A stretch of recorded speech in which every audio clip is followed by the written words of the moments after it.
इसके बाद चंद सवालात आपकी खिदमत में अर्ज़ करना चाहूँगा कि जो रोज़े से मुताल्लिक़ हुआ करते हैं। सवाल आता है कि क्या नमाज सुबह से पहले ब्रश करना रोज़ेदार के लिए अज़ान सुबह से पहले ब्रश करना ज़रूरी है? नहीं, कोई ज़रूरी नहीं है, कोई ज़रूरी नहीं है। आपकी मर्ज़ी, आप कीजिए ना कीजिए, बस यह है मुंह के अंदर कोई ऐसे ज़र्रात आपके बाकी ना हो कि जो खाने के ज़र्रात हों और बाद में आपके मुंह के अंदर जाने का ख़तरा हो अज़ान के बाद में, नमाज के बाद में।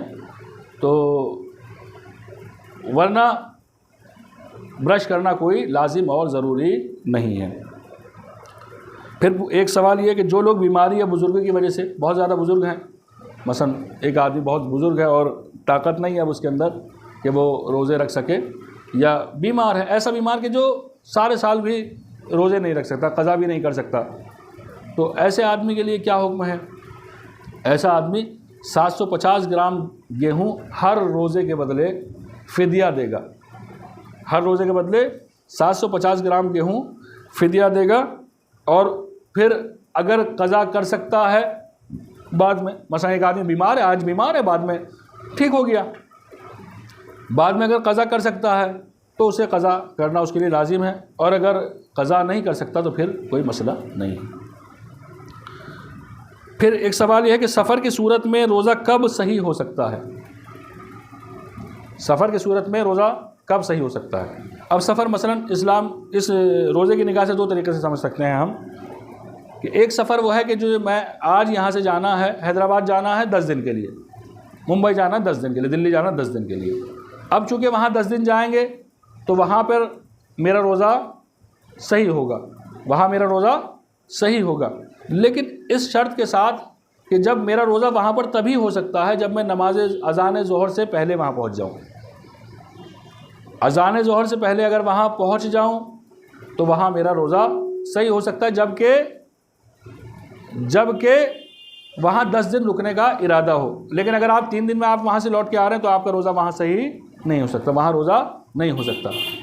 इसी तरीके से आप कह रहे हैं मैं 3 ही दिन के लिए जा रहा हूँ, मैं चाह रहा हूँ आज का रोज़ा तो मेरा बचा रहे, आज का रोज़ा मेरा बचा रहे, तो फिर आपको क्या करना है? फिर आपको करना यह है कि आपको अज़ान ज़ोहर के बाद निकलना है।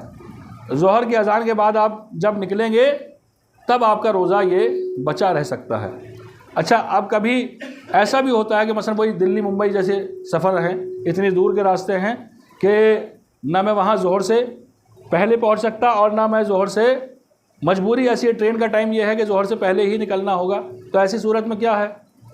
तो आपका रोज़ा नहीं होगा, उस दिन का रोज़ा आपका नहीं होगा। आप यहाँ से ज़ोहर से पहले निकले तो आपका रोज़ा नहीं होने वाला, वहाँ भी आप ज़ोहर से पहले नहीं पहुँचने वाले तो आपका रोज़ा नहीं होने वाला। फिर एक सवाल यह कि क्या औरतें रोज़ा रखने के लिए, पीरियड्स को आउट करने के लिए, डेट आउट करने के लिए दवाएं ले सकती हैं?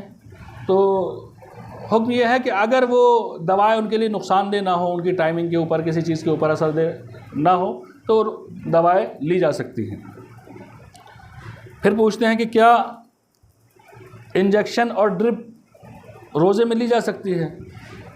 इंजेक्शन और ड्रिप रोज़े में ली जा सकती है, अगर वो ताकत के लिए ना हो तो ली जा सकती है। मसलन एक आदमी का खाना तो नहीं खा रहा, लिहाजा ग्लूकोज ले लेता हूँ मैं कि मेरी ताकत बनी रहे, मेरी क़ुव्वत बनी रहे, तो वो जायज़ नहीं, वरना ली जा सकती है, इससे रोज़ा बातिल नहीं होगा।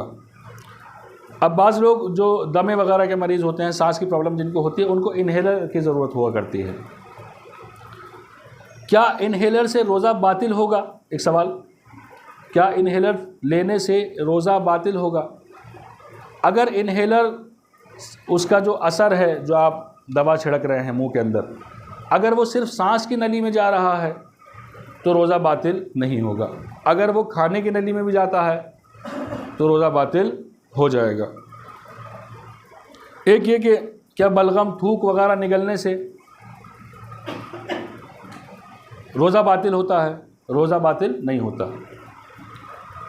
बाज़ दफ़ा ये होता है कि थूक बहुत ज़्यादा मुंह के अंदर भर गया, इंसान सो रहा था, थूक भर गया और एकदम से आँख खुली उठते ही साथ उसने थूक निगल लिया या खून था निगल लिया, जानबूझ के नहीं किया, उससे रोज़ा बातिल नहीं होता। एक सवाल कि क्या डकार लेने से रोज़ा बातिल होता है? डकार लेने से रोज़ा बातिल होता है। बाज़ लोग बड़े आहिस्ता से डकार लेते हैं, बाज़ लोग ऐसे डकार लेते हैं कि नीचे से कुछ मुंह के अंदर भी आ जाता है। ठीक है, अगर सिर्फ मुंह के अंदर आने तक की बात है, माफ़ कीजिएगा, तो रोज़ा बातिल नहीं होता, लेकिन उसको पीना जायज़ नहीं है जो मुँह। और अगर आया और आपने भूल से, आपको एहसास भी नहीं होता बाज़ मरतबा डकार के साथ में जो पानी आता है मुंह के अंदर, वो कब आदमी निगल ले, बाज़ मरतबा इंसान को एहसास भी नहीं होता। तो अगर ऐसा है कि एहसास भी नहीं हुआ और उसने वो निगल लिया, तो रोज़ा बातिल नहीं है।